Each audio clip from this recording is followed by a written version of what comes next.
Sandaran hati, chapter 3. Hari pertama di klinik dengan mengenakan setelan kemeja warna hijau esmin, dipadukan dengan celana bergaya kaki, lengan dilipat setengah jengkal dari pergelangan tangan, serta kemeja dimasukkan rapi.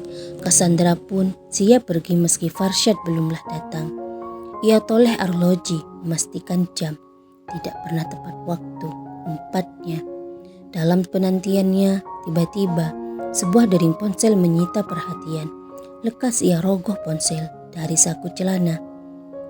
Pemuda itu, serunya, lalu mengangkat panggilan masuk. "Hai Nona," sapa Naif di sambungan. "Hai, pagi Naif," balas Cassandra. "Pagi juga. Bagaimana harinya di sini Nona? Maaf telat menghubungi." "Santai dan menyenangkan. Bagaimana denganmu? Apakah hari ini hari pertama kamu kerja?" tanya Cassandra. "Tidak Nona, baru Senin besok." "Lantas apa kesibukanmu saat ini?" lanjutnya bertanya. "Membantu ibu menjaga toko kelontong." "Oh Nona, saya mengundangmu makan malam di rumah." "Apa?" Wah, tawaran yang tak bisa ditolak. Sungguh ia tak enak hati, meski sebenarnya tak berkehendak. Dan apa mau dikata, demi menjaga perasaan Naif yang telah tulus memperhatikan dirinya, Cassandra pun mengiyakan. "Oke, sehabis dari klinik aku akan mampir." Senyum senang mengembang di wajah Naif. Dengan nada penuh semangat, ia pun menyahut, "Saya akan menjemput Nona di klinik." Tak masalah," timpal Cassandra, dan obrolan pun disudahi. Begitu panggilan berakhir, muncul mobil Farshad. Laki-laki itu mengklakson, bukannya turun menghampiri. Bahkan lewat isyarat tangan, ia menyuruh Cassandra lekas naik. "Kau ini, bunyi klakson terlalu nyaring di tempat hening seperti ini," tegur Cassandra. Farshad mana peduli, ia hanya menyunggingkan senyum lebarnya. Begitu pintu mobil ditarik rapat oleh Cassandra, ia kembali menjalankan mobil, melaju tenang menuju klinik. Toh juga tak ada cerita terjebak macet. "Pagi," sapa Farshad pada dua petugas di lobi. "Pagi dokter," sahut keduanya serempak. Ya, Farshad tak suka dipanggil tuan muda atau semacamnya. Ia meminta semua karyawan untuk memanggilnya bapak atau pak atau dokter. Itu lebih nyaman didengar. Masih berjalan beriringan, Cassandra bertanya mengenai jadwal tugas pertamanya hari ini pada sang pemilik klinik. Diketahui jika jam 9.30 nanti ia memiliki jadwal operasi ringan bersama dokter bedah lainnya. "Selamat bekerja Dokter Cassandra, asistenmu akan segera masuk," kata Farshad sebelum memasuki ruang kerjanya yang berhadapan dengan ruang kerja Cassandra. Wanita itu hanya melempar senyum. Selebihnya ia memilih menghilang di balik pintu. Pertama kali mata memandang dalam ruang kerja, sebuah jubah putih tergantung rapi di stand hanger. Senyumnya mengembang tatkala itu juga. Berjalan ia mencapai meja kerja. Kemudian tas lempang ia simpan di loker. Dan ia pun menjajal kursi kerja untuk pertama kali. Bagaimana ada klinik modern macam ini sangat kontras dengan penerangan jalan yang masih minim. Serunya cukup keheranan sekaligus bangga pada Farshad. Ya, laki-laki itu hanya bertahan 2 tahun mencari pengalaman di kota. Setelahnya memilih pulang kampung dan mendirikan klinik tersebut. Berkat keuangan keluargalah klinik itu berdiri. Juga tentu karena tekad Farshad pula, itu pendapatnya. Tok tok tok, terdengar suara ketukan pintu beberapa saat sebelum seorang perawat wanita mendorong pintu. Senyum ia berikan sebagai perkenalan pertama. "Pasti kamu asisten yang dimaksud Farshad," tegur Cassandra. "Iya dokter, nama saya Alina," jawabnya memperkenalkan diri. "Baik Alina, saya tak suka bertele-tele. Tolong tunjukkan jadwal pertama saya," timpal Cassandra, meminta Alina segera merapat. "Untuk sementara ini jadwal dokter hari ini. Berikutnya jadwal akan saya konfirmasi melalui base jadwal dokter. Dokter bisa mengeceknya langsung di PC secara berkala." Alina pun menjelaskan. "Oh begitu," serunya. cukup terkesima. Ekspektasinya mengenai gambaran klinik milik Farshad sangatlah meleset. Cassandra bahkan optimis dalam beberapa tahun ke depan klinik itu bisa menjadi rumah sakit, mengingat keuangan keluarga Farshad di atas kata makmur. Aku suka yang praktis seperti ini. Oke, mari kita bekerja sama. Baik dokter, ini rekam medis pasien yang akan dilakukan operasi jam 9.30 nanti. Sahutnya menyerahkan berkas pasien. Cassandra pun tak membuang-buang waktu. Ia telaah berkas tersebut. Alina, temani saya menengok pasien ini lebih dulu, pintanya, dan menyerahkan berkas kembali. Baik dokter, jawab Alina. Keluarlah mereka, berjalan menyusuri koridor klinik dan menaiki tangga. Walau tadi Alina sempat menunjukkan letak lift, ia, Cassandra, hanya ingin menggerakkan otot-otot kaki saja. Anggaplah itu pemanasan. Pasien ini tidak pernah memeriksakan penyakitnya dokter. Ia berpikir itu sekedar benjolan biasa, dirujuk dari balai kesehatan, kata Alina menjelaskan. Pasien yang dimaksud sama sekali tak membantah. Tepatnya hanya berbaring lemah di ranjang pasien. Bagaimana keadaannya ibu? Tanya Cassandra. Menyapa pasien bertujuan membangun optimisme pasien sehingga mentalnya tak jatuh lantaran takut akan pembedahan. Ya, masih banyak orang awam merinding mendengar kata operasi dan itu tidak baik. Susah bernafas dokter, adunya. Nanti setelah polipnya diangkat, ibu bisa bernafas dengan nyaman lagi, timpal Cassandra. Begitulah waktu yang tersisa dimanfaatkan oleh Cassandra untuk menengok dua pasien yang hari ini akan melakukan operasi. Ditemani oleh Alina, ia berkeliling dari kamar pasien satu berlanjut ke kamar pasien kedua. Dan tak terasa jam bergulir begitu kencang. Tersisa waktu 15 menit lagi dari waktu operasi yang telah dijadwalkan. Cassandra pun bersiap-siap dengan langkah agak cepat. Ia berjalan menuju ruang operasi yang berada di lantai dasar klinik. Pasien sendiri telah dipindahkan oleh perawat dan kini tengah berbaring di atas meja operasi. Anggota tim mulai dari perawat, asisten bedah, tengah mempersiapkan media operasi. Cassandra berjalan menuju wastafel sambil melipat lengan baju setinggi mungkin. Setelahnya, ia bersihkan kedua tangannya hingga siku dan membilas keduanya dengan air mengalir. Dengan posisi siku lebih rendah, itu bertujuan supaya air yang mengalir tak kembali ke telapak tangan. Dari membersihkan kedua tangan, dibantu oleh perawat, Cassandra pun mengenakan baju operasi warna biru. Untuk handscoon, ia pasang sendiri, menutupi kedua tangan hingga mencapai lengan di bawah siku. Persiapan time out pun telah dilaksanakan. Seluruh tim berdiri mengelilingi pasien yang telah dilakukan anestesi sebelumnya. Seorang dokter senior memimpin doa demi kelancaran selama pelaksanaan operasi. Terima kasih suster, demi kelancaran operasi, mari kita berdoa sesuai keyakinan agama kita masing-masing. Demikian operasi pertama Cassandra di tempat baru di mana ia mengabdikan diri sebagai tenaga kesehatan. Akhirnya sore pun menjemput.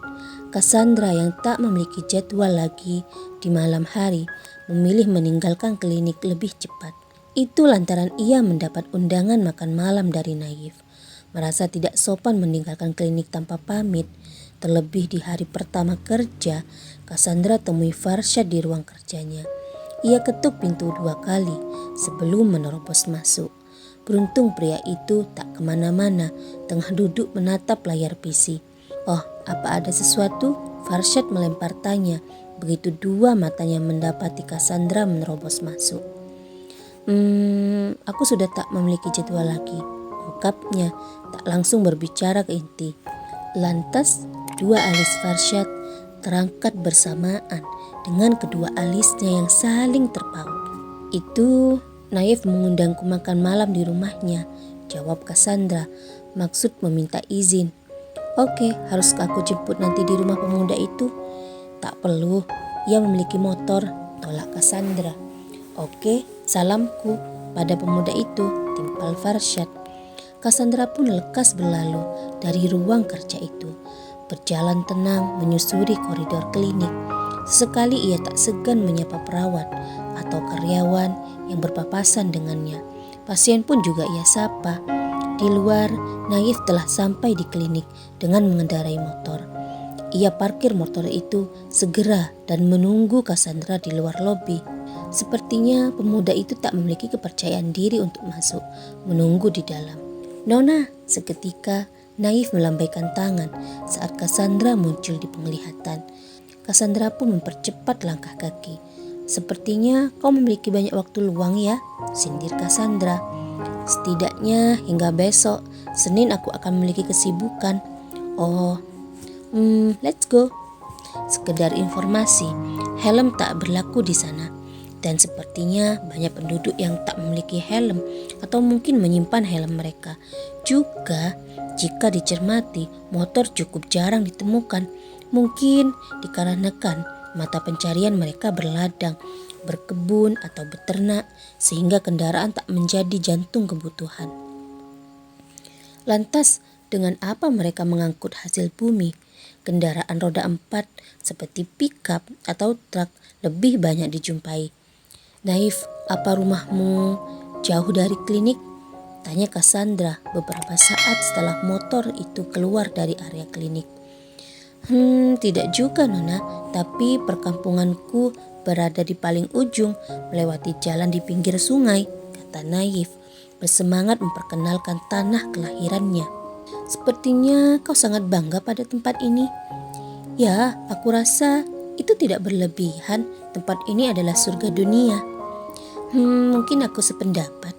Sebelum mengajak Cassandra makan malam bersama, lebih dulu Naif membawa wanita itu pada suatu lembah di sisi timur daerah tersebut. Sebuah lembah menakjubkan yang menjadi rumah bagi hulu sungai yang mengalirkan air ke hilir, ngarai serta hutan pinus yang rimbun. "Oh my god, ini yang ingin kamu tunjukkan padaku?" "Ya, di atas sana kampungku Nona," tunjuk Naif pada sebuah perkampungan di atas hulu sungai. "Wah, tentulah kamu tumbuh menjadi pribadi ceria berkat tempat yang indah serta damai seperti ini." "Nona berlebihan." "Naif, temani aku turun. Aku ingin merasakan dinginnya air di sini," pinta Cassandra.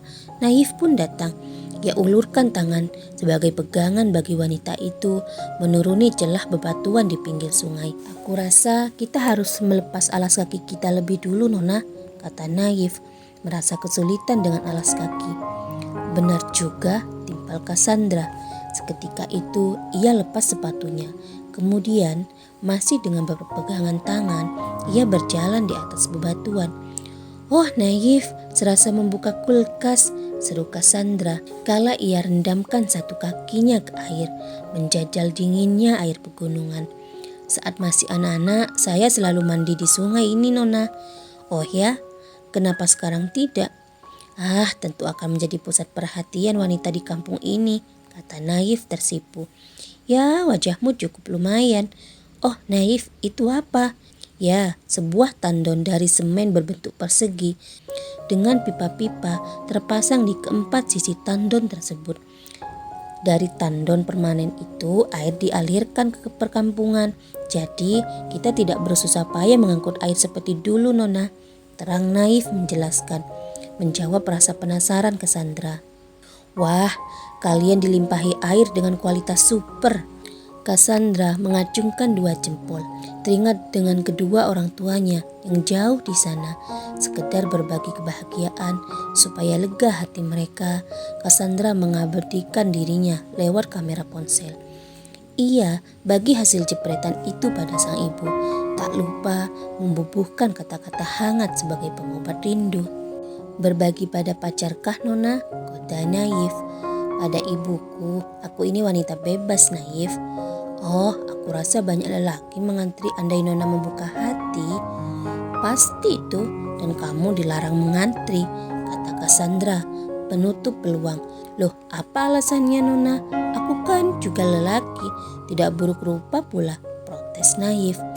Adikku, kau adalah adik lelaki, anggaplah aku ini kakakmu, terang Cassandra mengkonfirmasi posisi mereka berdua. Yah, Naif berlagak patah hati, sedang Cassandra malah tersenyum lebar. Puas bermain di sungai, duduk di atas bebatuan sembari bercerita ini itu, Naif pun mengajak Cassandra bertolak ke rumahnya yang tak jauh dari sana. Naif, aku bisa berkendara motor? Aku yakin itu, tapi lebih baik aku yang menyetir. Nona kan tamu di sini. Oke, mari ke rumahmu. Aku tak sabar menikmati masakan ibumu. Benar saja, tak butuh waktu lama berkendara motor. Naif telah mencapai perkampungan di atas hulu sungai. Rumahnya berada di pertigaan dengan pagar kayu sebagai ciri khas pemukiman di sana. Toko kelontong yang dimaksud berada di samping rumah, namun tidak satu halaman. Harus keluar pagar rumah. Ini Dokter Cassandra yang diceritakan putra saya. Ibu Azima menyambut penuh kedatangan Cassandra. Iya ibu, maaf saya datang dengan tangan kosong, balas Cassandra. Ah, itu tidak perlu. Dengan kesediaan Dokter Cassandra ke rumah kami itu sudah kehormatan. Ibu, saya hanya seorang dokter saat bertugas. Lepas dari itu, saya hanyalah orang biasa. Timpal Cassandra merendah. Tak nyaman dengan perlakuan khusus yang ditunjukkan oleh kedua orang tua Naif. Sebelum makan malam, lebih dulu mereka berkumpul di ruang tamu. Minuman hangat sejenis teh disuguhkan, ditemani dengan kue khas kampung tersebut. Cassandra banyak bertanya mengenai kehidupan serta rutinitas masyarakat setempat. Ya, tujuannya ingin menyatu dengan alam baru serta kehidupan baru yang jelas tak sama dengan kehidupan masyarakat perkotaan. Kedua orang tua Naif nampak cukup terbuka, tak jauh berbeda dengan kepribadian Naif. Jadi ibu mengelola warung kelontong seorang diri? Iya dokter, suami saya tahun depan pensiun mengajar. Wah, keluarga sederhana namun sangat bahagia. Anggaplah saya bagian dari keluarga ibu sebagai putri keluarga ini. Cukup lama berkumpul di ruang keluarga, bercerita ini itu, bangkitlah Ibu Azima. Ya, itu sudah waktunya mereka makan malam. Cassandra turut membantu Ibu Azima menata hidangan di meja makan layaknya keluarga sendiri. Mari dinikmati dokter, tak perlu sungkan, tegur Pak Hilal. Senda gurau mewarnai makan malam tersebut. Sungguh, Cassandra tak merasa bosan tinggal di tempat tersebut, meski sangat jauh dari kota besar. Juga jauh dari keluarga karena ia telah menemukan kehangatan keluarga berkat Naif. Naif, antar dokter sampai rumah, kata Ibu Azima, menghantar Cassandra hingga teras rumah. Siap ibu, segera motor itu bergerak meninggalkan rumah Naif, mengingat hari telah malam. Lampu penerangan cukup minim, mungkin karena tak banyak lalu lalang kendaraan di malam hari. Syukurlah lingkungan itu cukup aman dari premanisme dan lainnya. Sepanjang perjalanan, Naif banyak bercerita tentang masa kecilnya, juga mengenai impiannya yang sederhana, memiliki pekerjaan tetap dengan penghasilan mencukupi dan membina rumah tangga. Hidupmu terlalu sederhana, Naif. Ya mungkin karena saya terlahir di lingkungan sederhana, besar dengan kesederhanaan. Naif menanggapi, andai semua memiliki mimpi seperti dirimu, pasti tak ada persaingan di dunia ini. Juga dunia tak akan berkembang maju, sahut Cassandra berpendapat. Ya, harus ada yang sederhana, juga harus ada yang ambisius, supaya kehidupan ini seimbang.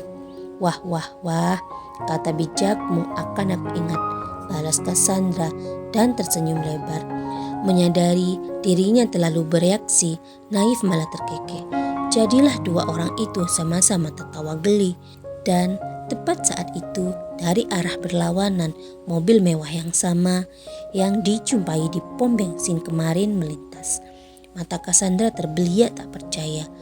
Kedua bola matanya mengikuti pergerakan mobil tersebut. Bahkan rasa penasaran memancing Cassandra memutar kepala, berharap bisa melihat tampang pengendara mobil itu dari kaca spion. Sayang, Sepertinya kaca mobil tertutup rapat. Sebaliknya, naluri pria pengendara mobil mewah tersebut merasa seseorang tengah memperhatikan dirinya. Ia pun menggerakkan pupil mata melirik kaca spion. "Sepasang sejoli," serunya dengan senyum mencibir.